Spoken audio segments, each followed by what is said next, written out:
everyone, and welcome back to the That One Video Galaxy podcast. I am Jirard. I'm Brett. I'm Al. And today, we are your podcast hosts, as always. Not as always. I wasn't here last time. Brett was not here last time. Yeah.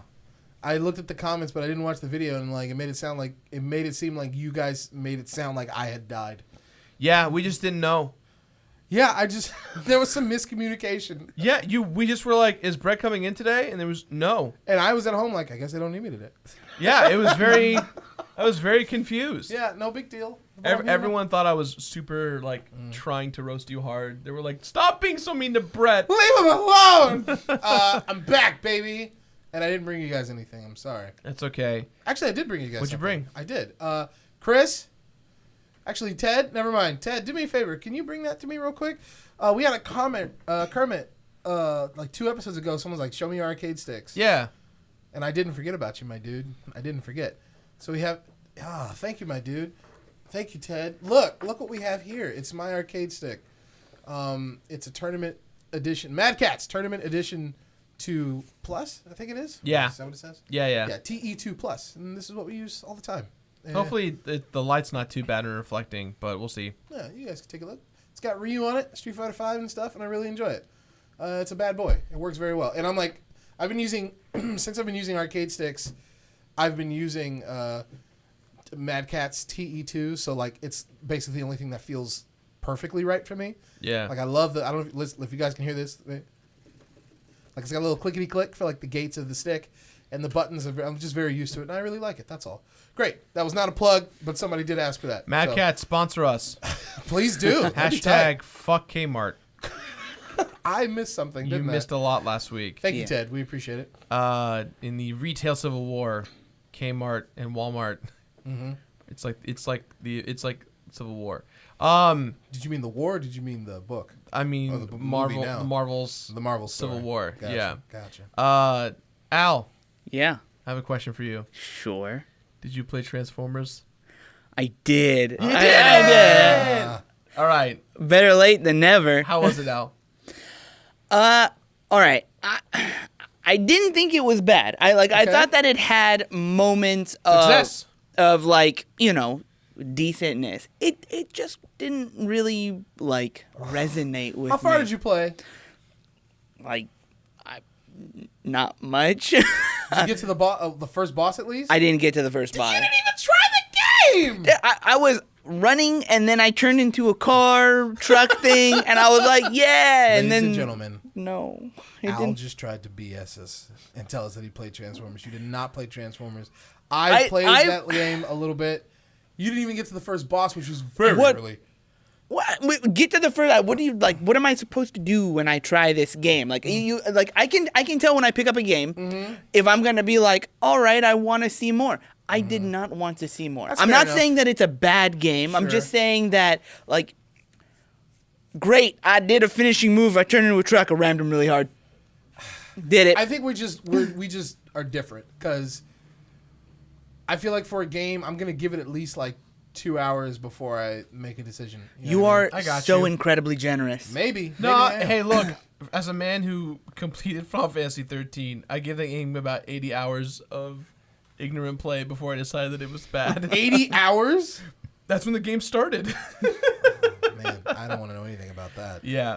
But I'm glad you at least tried it, Al. Thank you for trying. I mean, I would just like to say one thing. I thought it was really cool that they give you the control of being able to be in both your forms. That I liked.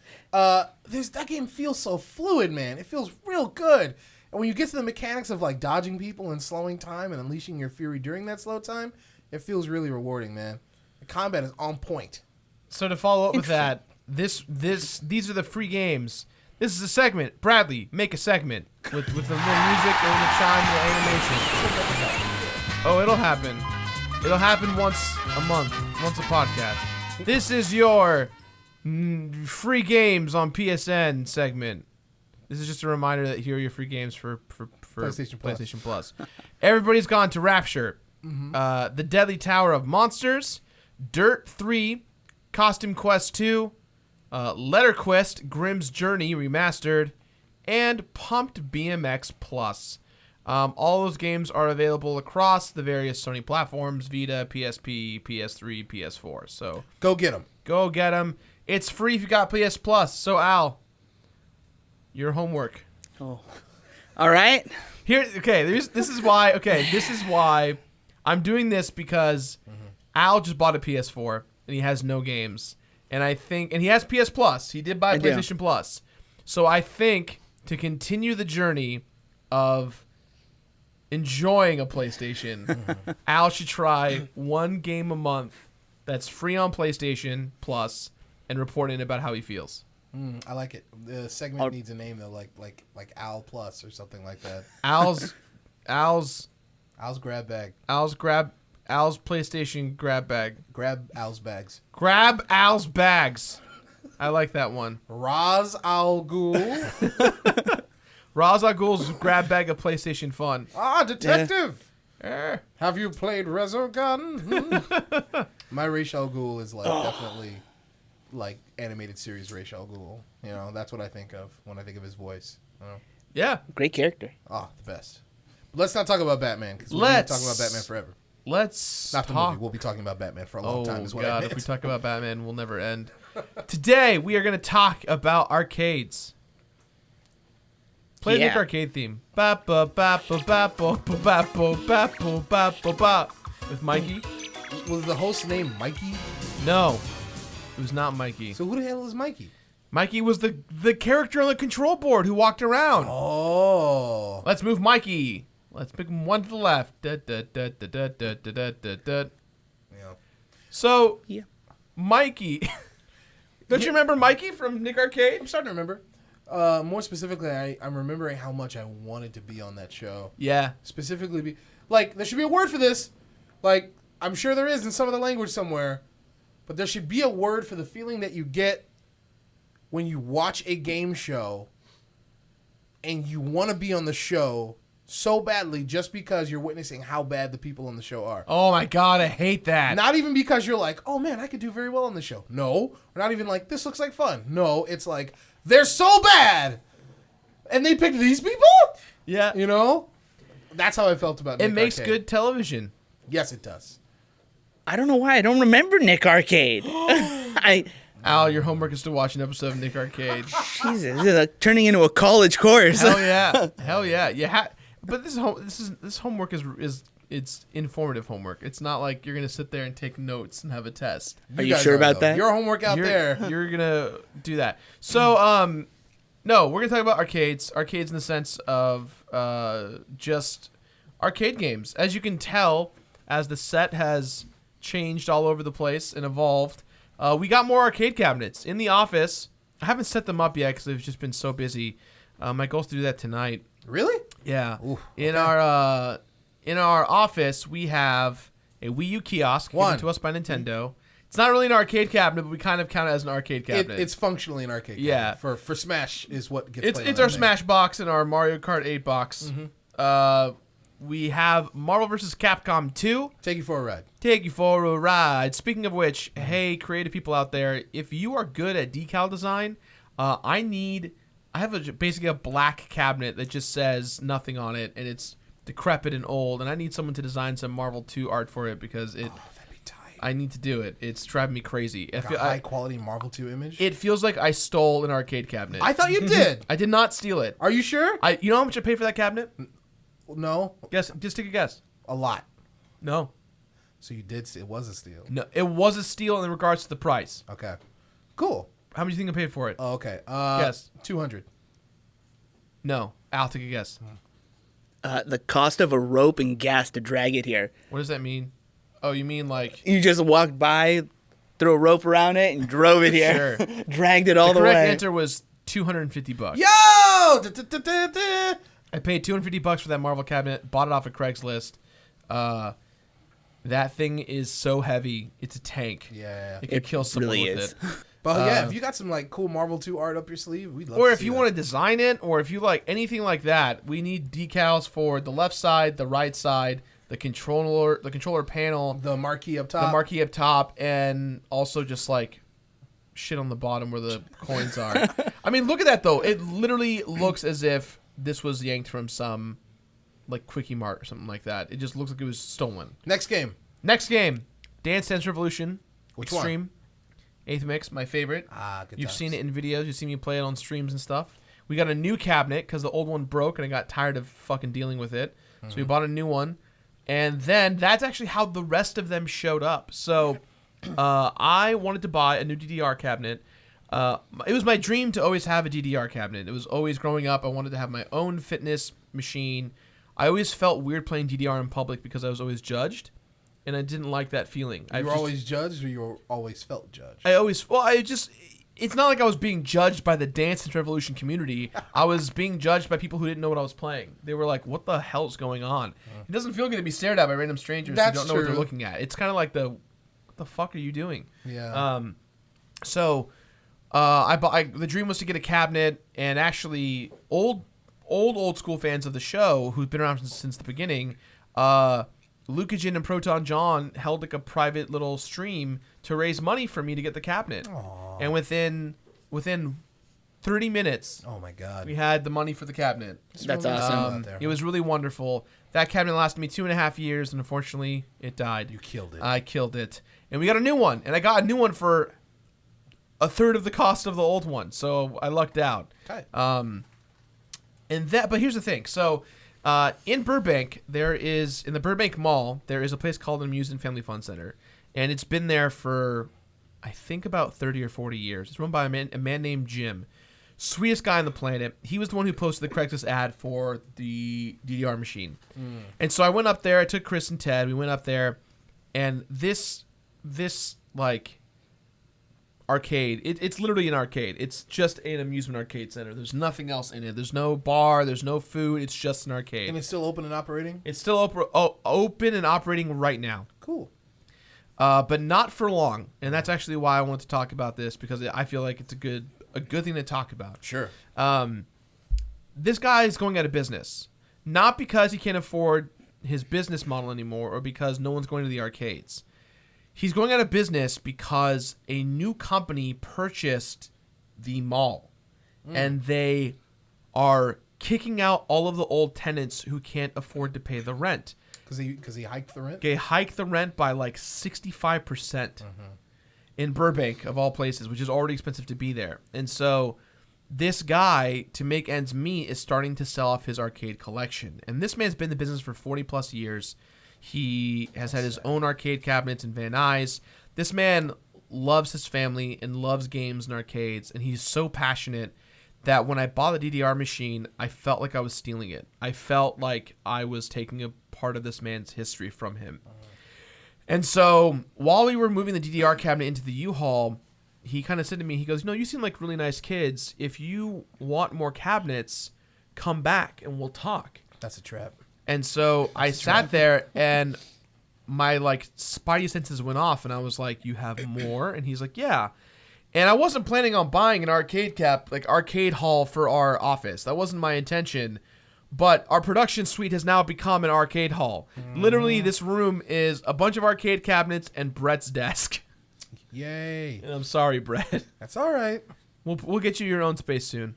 It's going to be on top of an arcade cabinet. Probably. Yeah. But it'll be your favorite arcade cabinet. All right, fair enough. I have to, like, my big ass, you have to get, like, the X-Men 6-player one just so I can fit there. Yo, I debated about doing that one. X-Men. That's scary. It's literally 4 CRT TVs racked against each other. Everyone gets their own cap. Is it the 6-player one or the 4-player one? The 6-player one. Oh, that's a big boy. It's two CRTs diagonally across to each other that line up into one image. It's very scary. Anyways, so Jim invited me back.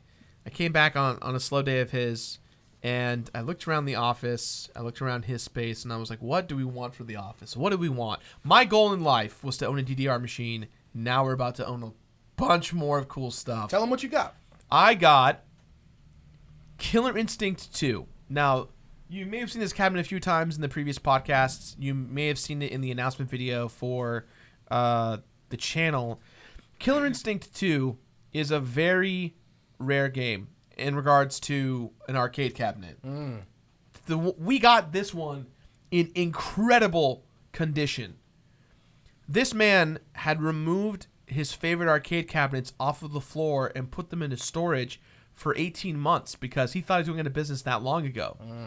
But he kind of ended up surviving the changeover, and his business kept thriving and growing. But the landlords are like, we still want you out. Oh, so that Killer Instinct 2 has just been chilling for a year It's and a been half. chilling for a year and a half. It's brand new. The only thing that's wrong with it is that some asshole carved graffiti gang shit into the embodiment of the not the plexiglass. It was Cinder. Yeah. Cinder did it. Cinder. He's not in the arcade game, which makes me very sad. He's my favorite. He wasn't in character. part 2, was he? No, he wasn't. Glacius is in it though, right? Glacius. Glacius the man. Spinal. I always love that. Dog, I'm gonna go ahead. This is probably gonna be my only opportunity to do so, so I'm gonna. But I don't play Killer Instinct. I would love to get into it, but I don't have anybody to teach me right now. The new one. Yeah. And I was never a big Killer Instinct dude growing up. That being said, I have heard a lot of the soundtrack for the new Killer Instinct. Yeah. Dude, okay. Never has a game soundtrack made me want to play the game alone by itself more than Killer Instinct. So here's my official plug for the day. Go listen to the Killer Instinct, like the most recent Killer Instinct soundtrack. My God, man. Like every sort of genre, and they're all super professional and well produced. And they all make you want to, like, they pump you up and stuff, dude. Go listen to that shit. Anyway. Fun fact, Grant Kirkhope did play the guitar in the theme of Killer Instinct. Which one? The very first one? The very first one. The first and second one. Yeah, the one that everyone That's Grant Kirkhope? Grant Kirkhope did it. Fight on. I want Grant, I love you, man. I want you to come in and sign the cabinet. That'd be tight. He told me a story that when Rare got their Killer Instinct 2 cabinet, the soundtrack was designed to be in full stereo, but the arcade cabinet had one mono speaker. Gotcha. And so what they did was they had a Mortal Kombat 2 cabinet that was in stereo, and they gutted that cabinet to improve the Killer Instinct 2 cabinet they had. So somewhere out there at Rare headquarters back in the day, there was just a gutted Mortal Kombat 2 cabinet. That's natural selection. It happens. Yeah. So we got Killer Instinct 2. What else did We you got get? Killer Instinct 2. That one is the most expensive one that we got in terms of like the one that worth the most value. I did not know that. Now, I don't know if you guys knew this, but Brett loves Street Fighter. I couldn't have guessed. Yeah. Bradley, punch into Brett's face with him making that face.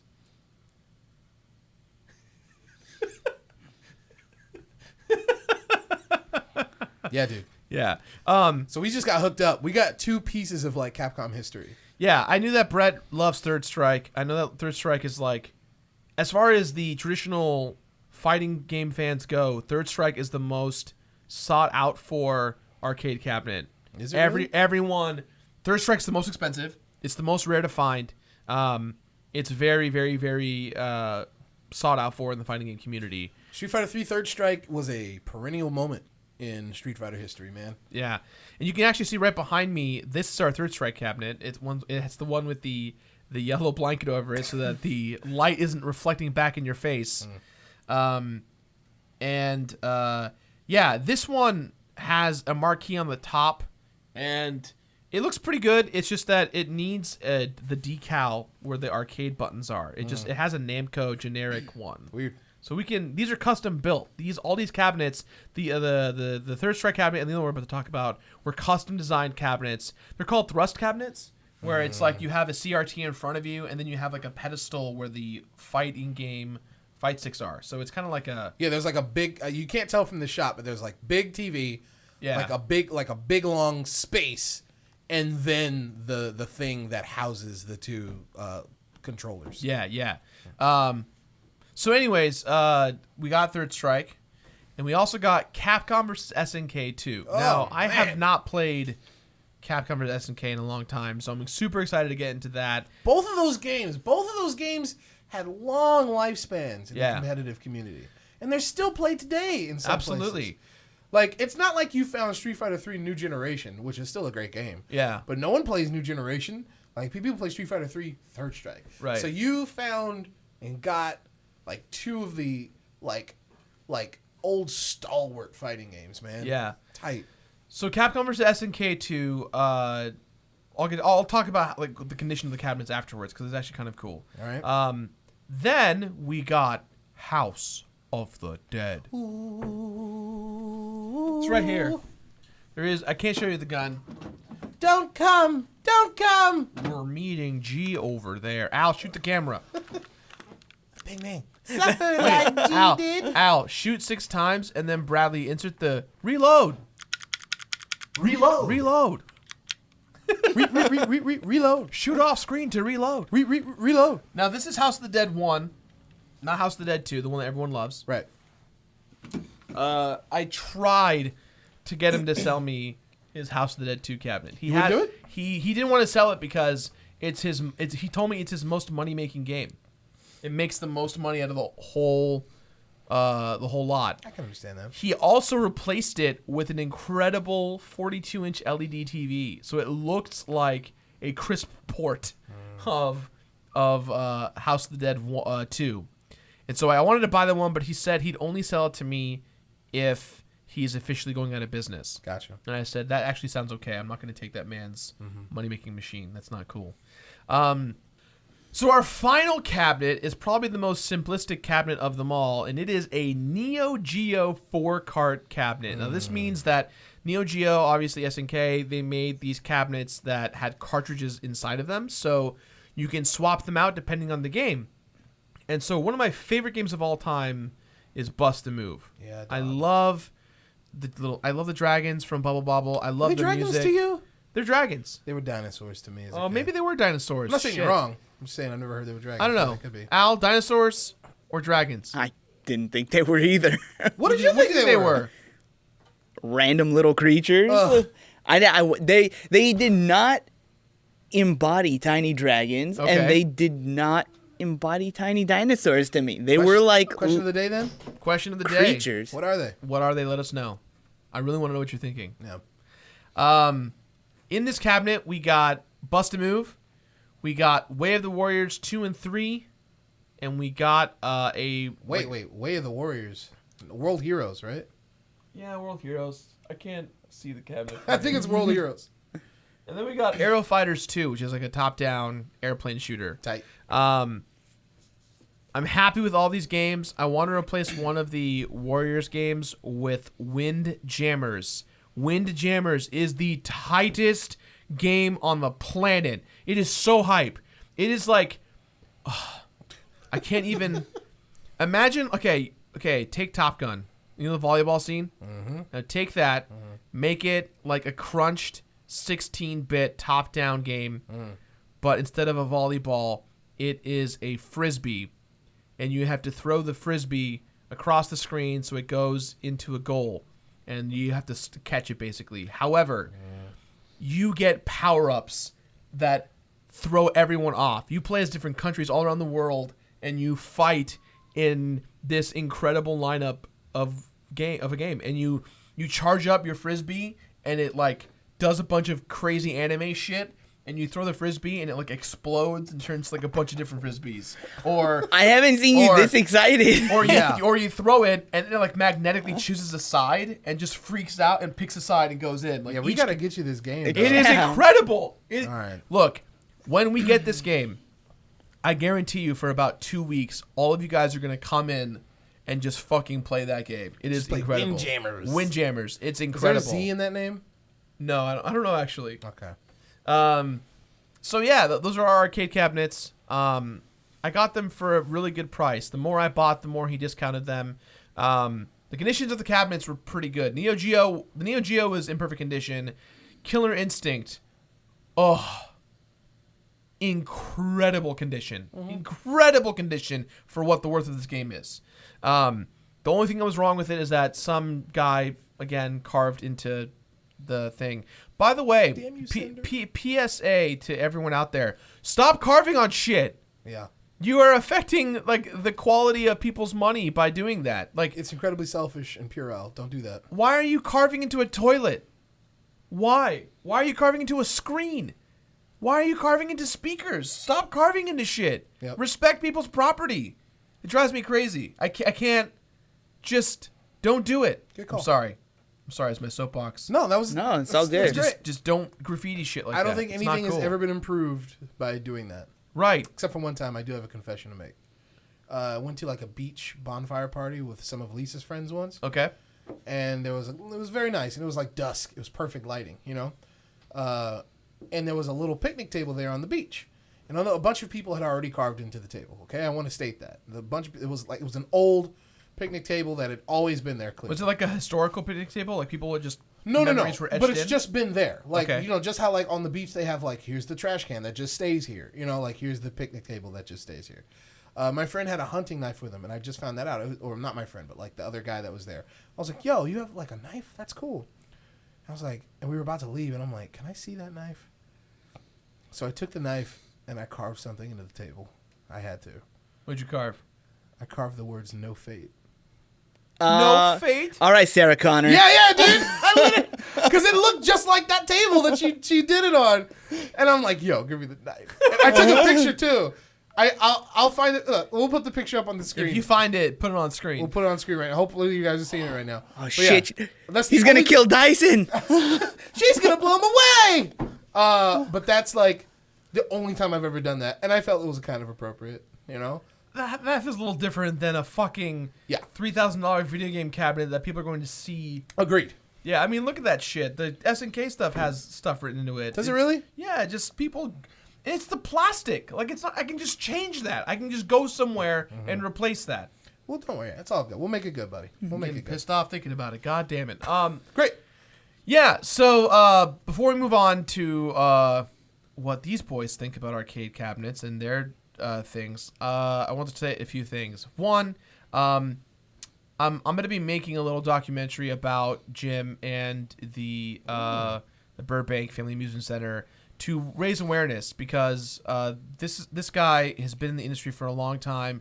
He's been with generations of families in the Burbank area, and he really loves games and he loves his community, and he feels like he's being outed, and there's not really anything he can really do aside from spreading awareness. So I want to make a little mini doc that I'm going to probably put on the main channel in a couple of months that's going to kind of look at the business model, look at the games he's done, talk to some of the people that he's, you know, some of his customers, and more importantly, really kind of spread awareness of this corporate company that is really shutting it down. To give you an idea, I didn't know this, but this is what he was telling me, that in most major like stores in the country, most malls, Yeah. there is a contract clause that almost all of the major companies have, so that all of their rent is zero. So Macy's, Nordstrom's, GameStop, all these places, they don't have to pay rent in their contracts. Okay, I get it now. And okay. so if where people do have to pay is independent companies or like food places like McDonald's or They have to pay rent? They have to pay rent because it's like it's as more of a service than anything. But when he told me that, it's obvious that you can just be like, well, if I'm making money on Macy's and Nordstrom's, then of course I'm gonna fucking raise the rent 3 times on the people who can't afford it. Right. And if you don't like it, you can just get out. Yeah, and I'll just put in more stuff. Yeah. Right, and that is just a really bullying mentality, and I don't like that. So I want to try and spread awareness to the mall and to his business. So more of that to come in the future, probably in the next couple of weeks to months. But here's also just my final things in arcades as well. I'm building my dream arcade, kind of this little mini museum we have in here.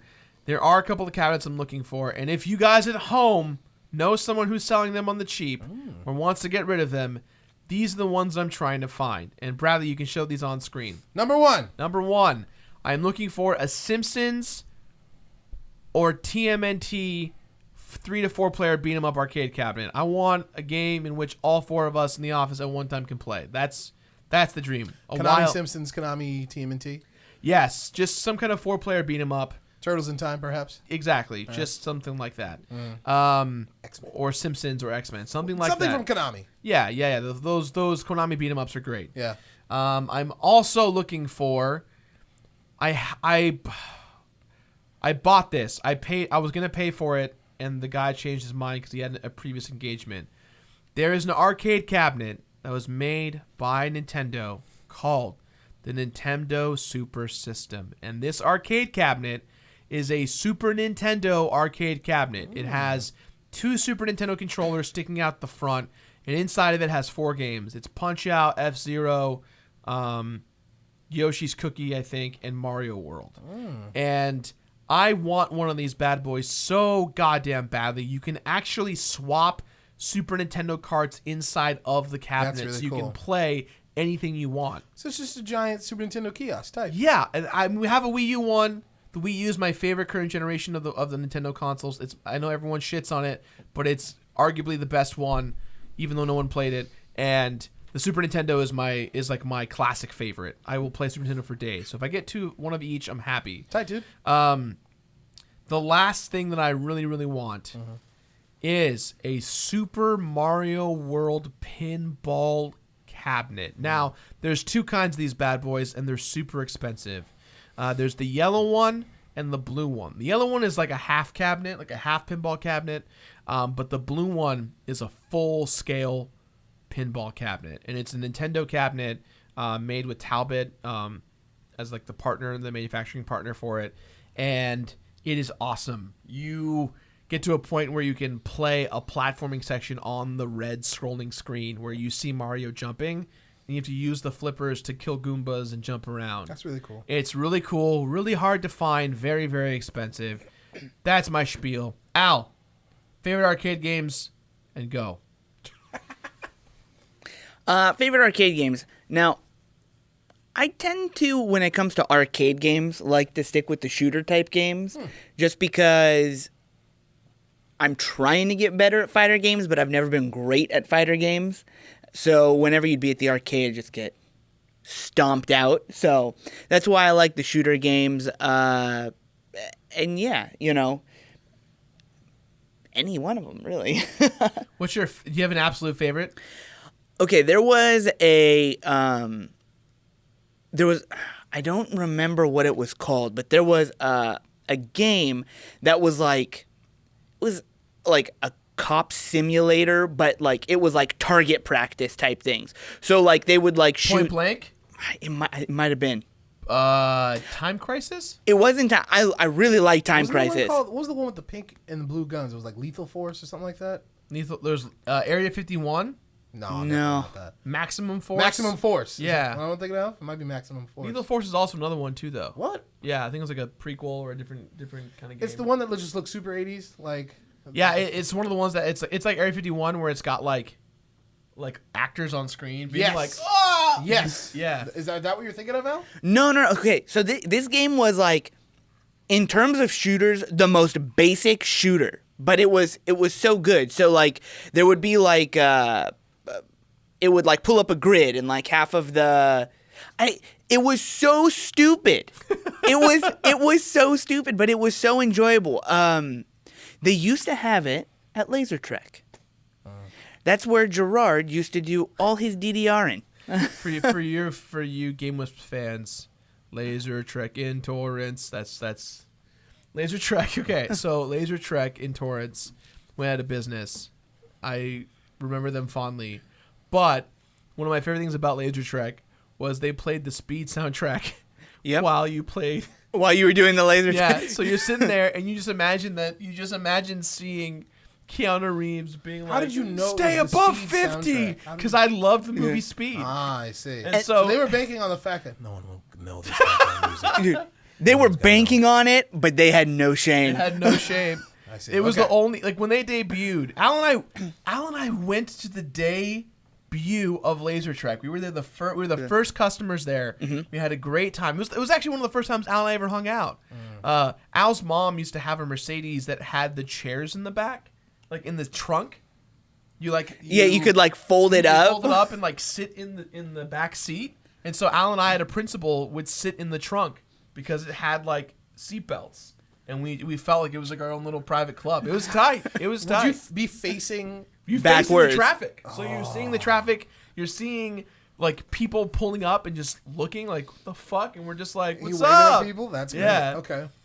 Oh man, it just all came flooding back. Yeah, it did. The midnights, the all-nighters at Laser Trek when they used to do the nighttime ones. We used to you could pay like $40 and just they would shut down Laser Trek and you'd be in there all night long unlimited free play games, soda, food. That's tight. It was awesome. And they had different modes. Why don't we do that We tonight? should do that. Let's go. There was Like there was a competitive mode. there was It was like a If you got like a certain like setup, you could like get a nuke And the and nuke then like would just destroy shoot it and it would everyone. clear everyone out. yeah, and it would almost create like a Lucio effect and just like boom. It was cool. Nice reference. Thank you. Oh, let's break it down.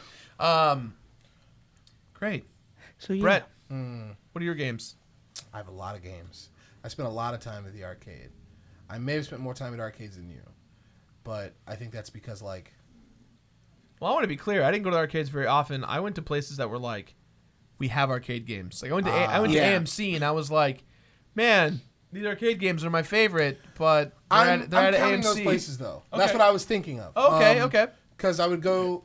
Look, my mom bowled. She was part of a bowling league. She had been part of a bowling league since before I was born. So, and I think that died down for her once I was born. She's got to take care of the baby and all that. But eventually, when I'm old enough, she started up again. But babysitters are expensive, right? So she's like, all right, I'm just going to take you to the bowling alley. And picture me about 6, 7, right?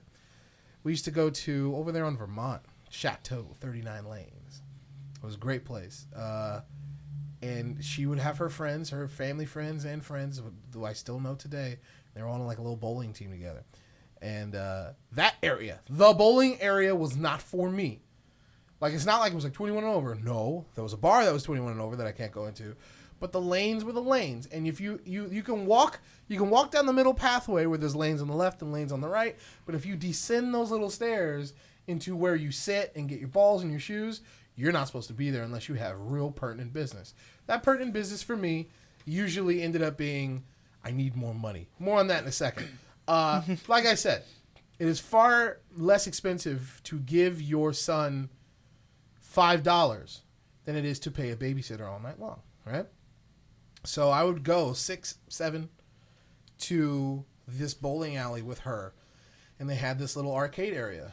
Real nice. Lined the wall. So, like, here's, like, you have the lanes, and then right after the lanes, you turn that corner, boop, and already starting there is, like, 3 machines, a door leading to, like, the room that has, like, foosball and pool, all that stuff that I didn't care about, and then machine, stopping and culminating at the door to the bar, right? So it's a big area for a little kid. In my mind, it still seems big because I haven't been there in years. I'm sure if I went back, it'd be like, oh, there's 5 machines, you know? But when you're a kid, it seems like so many. It seemed like a magical land, and it was to me. And I played a lot of different games. I have fond memories of certain driving games. I have fond memories of certain railgun shooters like you. Specifically, I was a big Terminator fan, as you could probably tell, growing up. So I remember playing that bastard T2 game. It was so difficult. I couldn't even get past first level. You're talking about the ones that are like the automatic guns that Yes! Yes! shake? I almost bought one of those. Oh. I almost bought one of those. Those things were loud. I opted for House of the Dead. Good choice. Yeah. And then, but yeah, you would they would open you. The first level is the future war. I'm like, you just throw that at a little kid, man. And I'm sure, like, as an adult, I'd be fine now. But, you know, look, 6. That's rough. You can barely see over the thing. But I would try it. I would play things like the Neo Geo machines, like your Metal Slugs and your Bubble Bobbles. Enemy machine gun. Rocket launcher. Rocket launcher. Right. But something about those fighting games drew me, and I think it was the characters. And I think it's a testament to how important strong character designs are. And I'm not going to be like, fighting games have the best character designs. No, not necessarily, but I was drawn to those characters. And you wouldn't believe it if you talked to me today.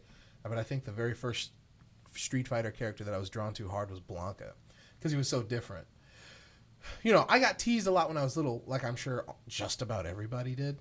And the way that manifested itself in me, I think, was that I appreciated the characters that were like a little bit different. One of my favorite early X-Men characters was Beast. He looked different, but he was very clearly like had the soul of a poet. You know what I mean? Blanca did not have the soul of a poet, but Blanca, indeed. But Blanca, he looked different from the rest of the cast. Vastly different, right? You had a lot of shirtless men running around Street Fighter 2. If you think about it. Like, that's what one of my early impressions was like, oh, there's a lot of shirtless dudes running around. DJ, Fei Long, Ryu, Ken. Ryu wasn't shirtless, but there was a lot showing. Right. E-Honda, I'm talking about like E-Honda and Sagat. Like, Sagat. there's just a lot of dudes with no shirt on. Vega. Fega. So, and then Super Street Fighter happened. They're like, 2 of these dudes will have no shirt. Like, damn, dude. But that's the point. Like, I got the World Warrior aspect very early. Like, I'm sure a lot of us do. Like, oh, they're all from different countries. That's cool. They're all different. I guess what I'm saying is, Street Fighter accomplished their goal very early to me. If I'm a 6-year-old and I can get the concept of, oh, they're all individuals. They all have their own story. Without even having to play it, they did their job. So I was drawn to Blanca, and I tried them out, and I did terribly. Because you have to understand, like, let me put you where we are. We're in 1990X. And by X, it's probably no later than 1992, right? We're in prime time Street Fighter 2 time. Prime time. And it's not like this is an unpopular bowling alley. It is not. So we're talking much, much older kids, like teenagers and 20-somethings playing Street Fighter 2. This was the thing that brought arcades back from the brink, was Street Fighter 2. So these machines were constantly played. So it's not like I'm just sitting there playing against the computer and over. No. And I would get my little ass whooped constantly. But I still love to play because these characters were so much fun. You put your quarter up and all that. You wait in line. One of my favorite things to do is when you run out of money, you put your hands on the sticks and the buttons to pretend you're playing. You know what I mean? But you'd run out of money, and you'd go to your mom or my mom and be like, "Can I have some more money?" Depending on how early in the night or how well she's doing, it'd be like, "Here," and she'd give you a few extra bucks. And you run to the coin machine and put those in and get a few quarters out. Or she'd be like, "No," and then you're like, "Oh man," and then you just have to sit there and watch Street Fighter, which is still kind of more fun than watching bowling, right? So the point is, I spent a lot of time with those arcade machines, and so I grew a big fondness for them. There's something to say about those kinds of arcade games where the demo screen wasn't captivating enough to make you want to play it. It was or was not? It was. Yes. Like when you play a game right now, right, and on your console, and the loading screen doesn't really show anything but like press start. It doesn't really show you anything. There's no attract modes anymore. Right, but when you're in the arcade, your only thing is to attract people. Yes. That's all you can do. And so, NBC2. Very unique. Ready? Woo! Are you ready? Ready. It's just like that kind of attention to detail is so fun about arcades. Yeah, it's a very different culture. In that culture, you have to be somewhat sociable. I'm not saying you have to be like, "Hello, how are you?" in the arcade, but you have to be willing to communicate with people to be like, "I need a turn." Yeah. When they will definitely strong arm and muscle out a little kid. I've been muscled out. I remember being muscled out as a little kid. Yeah. You know that thing where someone loses and you're very much next in line, but they'll just play again because you're like, kid. "Oh, you fucking asshole!" You know what I mean? You have to be ready to fight for that. That's why the quarter system exists. Yes, the quarter it is. system, you put Yes, it on. it is. Guys, the quarter system, it works as such. You want to play someone, you want to wait in line, you put a quarter on the front of the monitor. That signifies that you are next in line. Yes, it if does. there are no quarters, you fucking go up there, you take that quarter, you put it in, and you battle. If someone cuts you off, you say, "Hey, where's your quarter?" Mm-hmm. And if they don't got a quarter, you say, "That's the line. Yeah, That's the dude. line." Yeah, dude. Sorry. So many people are Civilized world. civilized. We've all been there. There are rules, goddammit. Spent a lot of time in bowling alleys, different bowling alleys, not just that one. Laundromats, little corner stores and liquor stores, man. Any place that would have me. And eventually around my house, they did open up an actual arcade, which was nice. That wasn't until, that era was probably around 1997, 98, and on. So we're talking like Street Fighter Alpha 2, Street Fighter Alpha 3. Yeah. The Marvels. Heavy in like the Marvel territory in the eras. And that was a very good time. I remember going up. There was only a couple blocks from my house, so I was a little. At that point, I'm like 12 and 13, so I'll just ride my bike, walk up there, and have a great time by myself with my own money, and then get something to eat. It was great days. But I spent a lot of time, so I have a lot of fondness for those arcade games, and it's a different world now. It's a very different culture. Very, very different culture. There's no need for arcades. Yeah, and it's a little sad. That's why they're going away. There's no need to have an arcade. Why go to an arcade when you can just go down the street, spend $200 on a fight stick, get the game you want to play, and not need to worry about putting quarters in? To me, yes, the atmosphere is worth every penny. to going to the arcade, hearing the music, seeing people play, Yeah. having this sense of overcoming adversity and stuff, but you don't get that experience. There's pros and cons to both, but it's a shame that one of them is dying out. Yeah. Or has died out if you want to see it that way. As far as my favorite arcade game of all time, though, goes, I don't know. It's one of those Street Fighters, probably. Sure. It's hard to say. I put a lot of work into MVC2. I put a lot of work into all of them, man, back in the day. Like, I'm sorry. Like, Third Strike was legit. Alpha 3 was legit. So I'm just going to go ahead and say Street Fighter.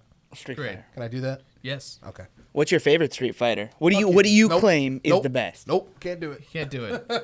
Can't Guys, do it. before we move on to our comments for the day, just a reminder, that place is called the All Amusement Fun Center in Burbank. It's located in the Burbank Town Center, 201 West Magnolia Boulevard in Suite 128. All amusement. All Amusement Fun Center. Okay. Tell them that Jirard sent you if you're in the local area. At the very least, show them some love anywhere on the internet where you can. These are mom and pop people who are working really hard to keep the lights on, and they've got a family, and they love games, and I can't stress that enough.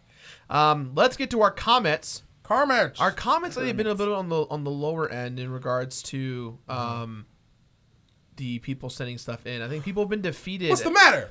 People have been defeated because they feel like we haven't been reading their stuff. Really? Yeah, people have been just like, oh man, I wish they read our stuff. And it's like, I'm sorry, we just get thousands of these, and then people kind of get defeated in the sense that, oh, because we didn't like receive that, they're not gonna ever be read. Well, So we're keep gonna read sending these them in. people's today. Keep reading them. Yeah. Keep sending them in. Here we go. Keep sending comments, please. Yes.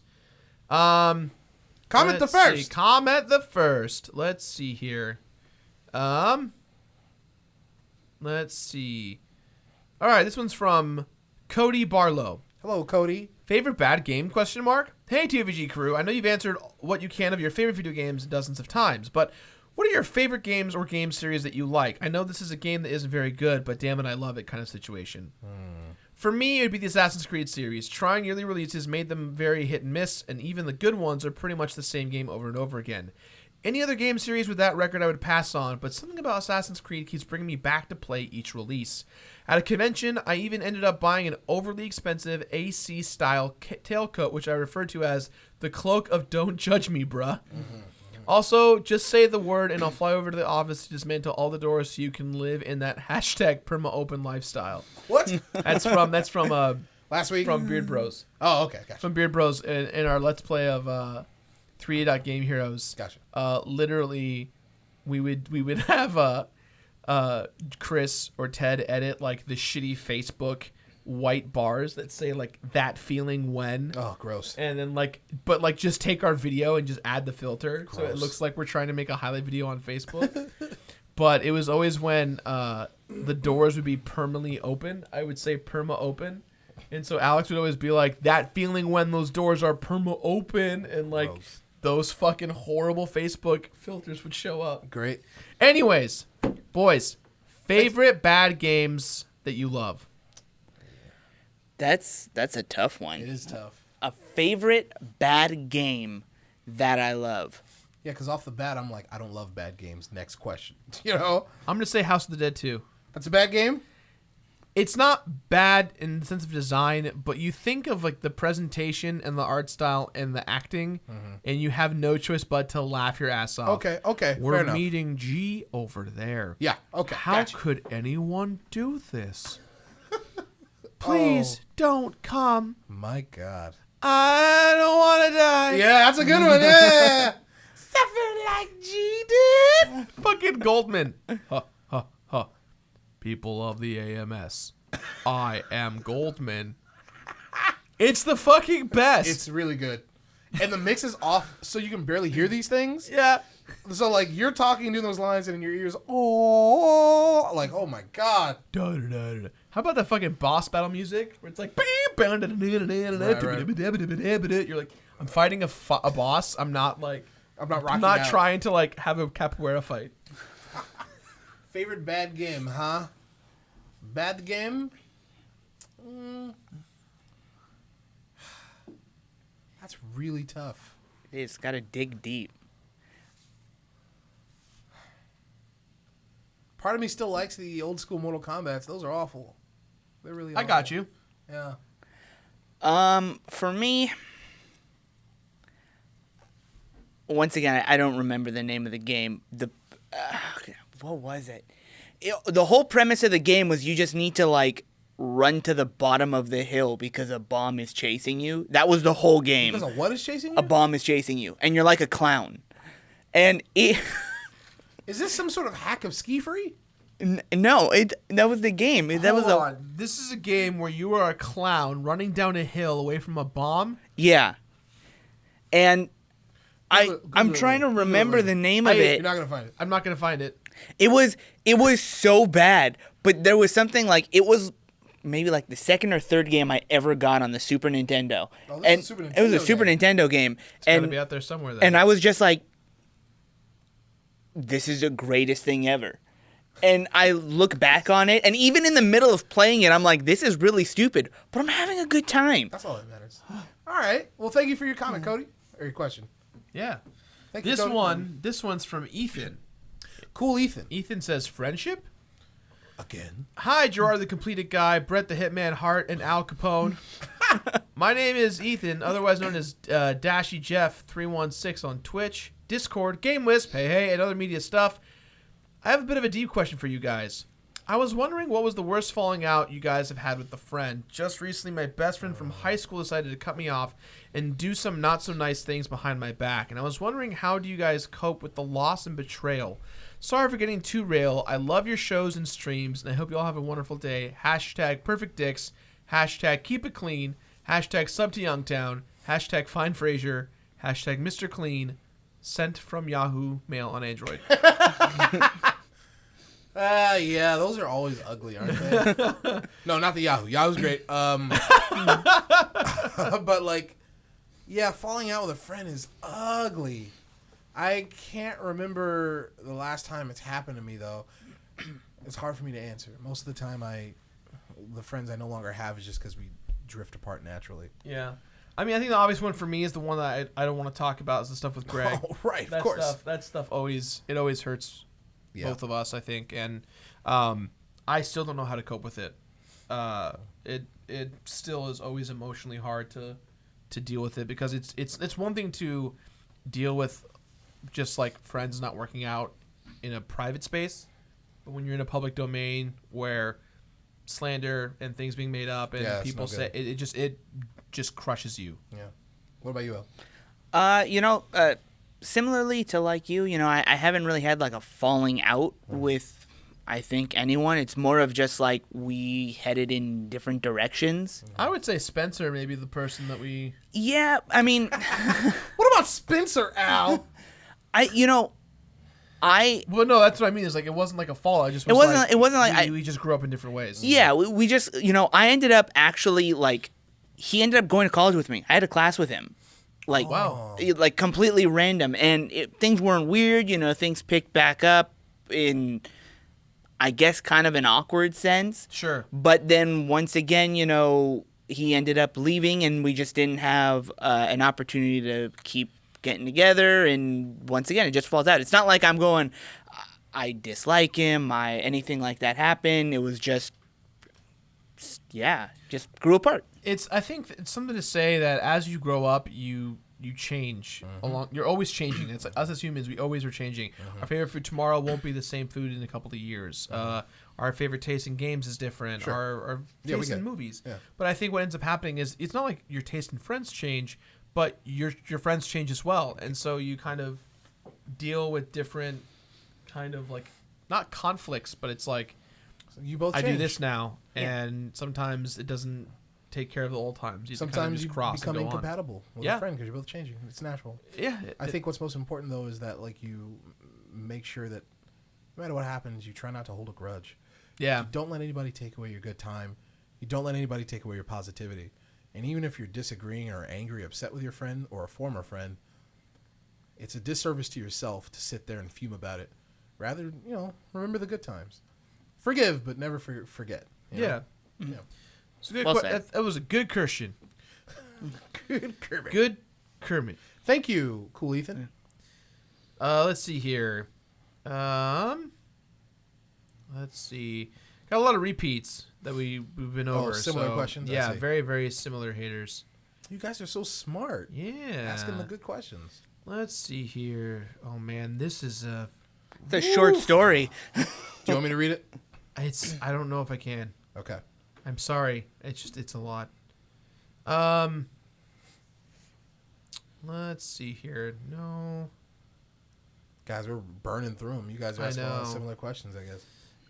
Yeah, a lot of it is very much the same. Okay, that's fine. So I'm trying to. Yeah, a lot of them we answered in previous episodes. So I'm trying to get in there. Also trying to make sure that we didn't answer ones because sometimes it looks like my filters being a little wonky. This is your call to action, folks. Just because we don't answer your Kermit immediately, send in a different one. Like it's like, oh, maybe they already answered one. Yeah, in this you can episode. you can send in multiples. Don't even worry about it. Yeah, keep sending them Yeah. if you want to know something. That's All right, here's one from Noah. I don't know if we read this one. all. Noah, This is from Noah. Did we read this one? I read don't it know. out loud. Hey Jirard, Alan, Brett. I really appreciate the work you guys and the hours you put into Completionist and love listening to that One Video Galaxy podcast. Thank you. My comments for you today are, how can I balance work and creating content? Is it possible to make great high quality content for free or on a low budget? I recently started making YouTube videos again in my free time and would like to take it more seriously. My channel name is Dropdash, and I would be grateful if you guys can get a shout out from you guys. Thanks, Noah Dropdash. I don't know if we've heard that one already, but we're I doing it don't- anyway. I don't think we did Yeah. last week. I don't think we did. No. Shout outs to Drop Dash. YouTube.com/Dropdash. Check it out. Well, for us, it's a little different because our work is our content creating. Kind of, yeah. I made the mistake of just doing this full time from the beginning. So it just was like, I'm going to suffer for a long, long time. Good luck. I would think that the most important thing is having fun is the biggest part. Yeah. You're having fun. That's huge. But I also would say, to go along with that, it's not about the money. It's about making what you love. It's about getting the best version of what you love to be the best version of what you love. And that takes time. Sometimes you don't have time. Quality is over quantity is very important and very key. I know that we're fortunate enough to be able to consistently put out quality and quantity, but that took a long time to get there. That's my work ethic as a content creator before I got into YouTube, just working in school and jobs and stuff. Not everyone can have the same work ethic as me and suffer the same principles of the sacrifice that I had to make. So it's very hard. I would say, in your free time, do what you can. Yeah. And when it's ready, release it. Don't force yourself to do it every Monday, every Friday. Produce it when you can.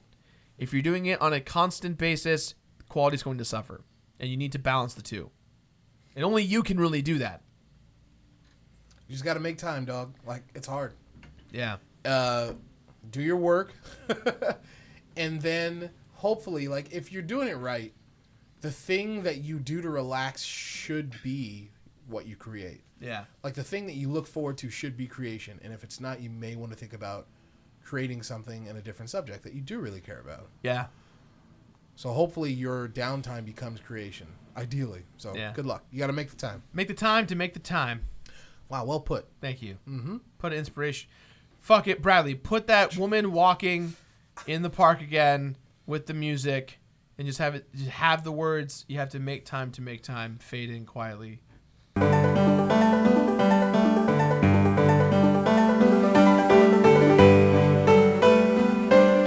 Great.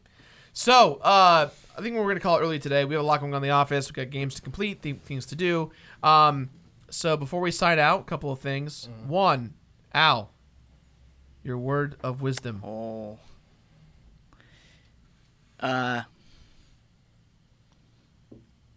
Even a lion is right twice a day. Mm-hmm. Even a lion is right twice a day. Well said, sir. Thank you. Thank you. That one got you, huh? I don't know what the fuck it means, but that's why it's funny. You will one day. One day I'll figure it out. Yeah. Al, you got some homework. You have to download you have to watch an episode of Nick Arcade. Okay. You have to play, not next time, but sometime in the month of November, one Okay. of the free PS Plus games on Okay. PS4. And I think that's it. That's all Al has to do. That's all Al has to do. You can find all of us at all of our stuff. You know, you guys know us at this point. We love you guys. iTunes is soon. I keep saying it. I swear. I swear it'll happen soon.